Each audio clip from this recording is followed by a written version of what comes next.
Hello, my name is Takeuchi. This is my presentation on the constant velocity lab for Physics 2211. Uh, to get started in this lab, we will measure the position versus time graph of a round object that is rolled at a constant velocity across the surface. The data collected from the experiment will be compared with the theoretical model that we will create using GlowScript. By tracking the object's observed positions at various time intervals, we will compare these experimental results with the predicted positions based on our theoretical model. This comparison of the computational and experimental data will provide insight into the motion of the object and help us better understand how it aligns with the principles of Newton's second law. This comparison will illustrate how the theoretical framework can predict real-world behavior and how those predictions hold up in actual experimentation.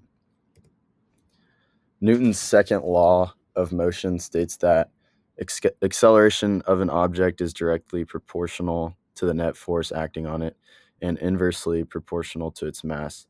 From this law, the velocity update formula can be derived alongside many other formulas that were used in this lab, as you can see on the right here. This formula proves that an object with constant velocity will have the same velocity as the initial velocity. So in this experiment, the purpose was to observe and film objects rolling at a constant velocity. The system in this particular experiment was the rolling tennis ball.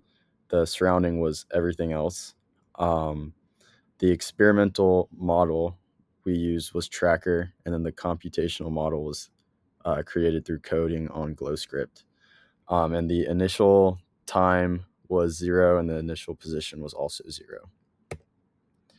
So here is my tracker data collected through using the video shown on the left. The ball was rolled the length of the 1 meter stick and tracked the position of the ball at each of these times seen on the left column. And the right column is the displacement of the ball. Here's the GlowScript code that we used to create the computational model. I edited the initial position and velocity vectors to match the data collected in Tracker.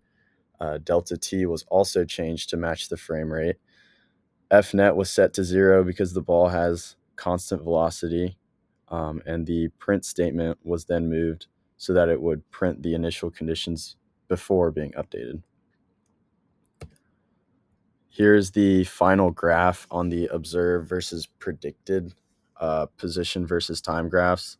So you can see the Tracker model predicted had an overestimate of what the motion was supposed to be versus the GlowScript computational model.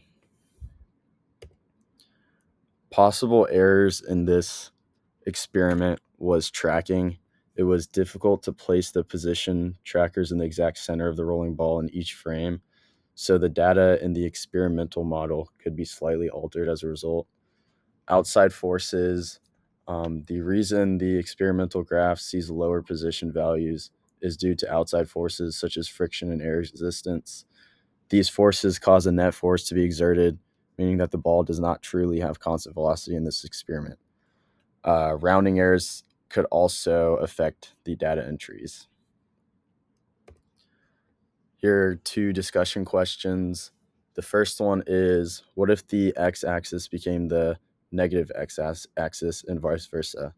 If this was the case, the experimental data would look the same. The only difference is that the slope of the graph would be negative as the ball would move in the negative direction. Is it possible, or question 2 is it possible to say how many forces were added together to give 0 net force in the case observed? When comparing the 2 models, the computational model overestimating the position shows that there are other forces such as friction or air resistance at play in the experiments that are causing the net force to be 0. Thank you.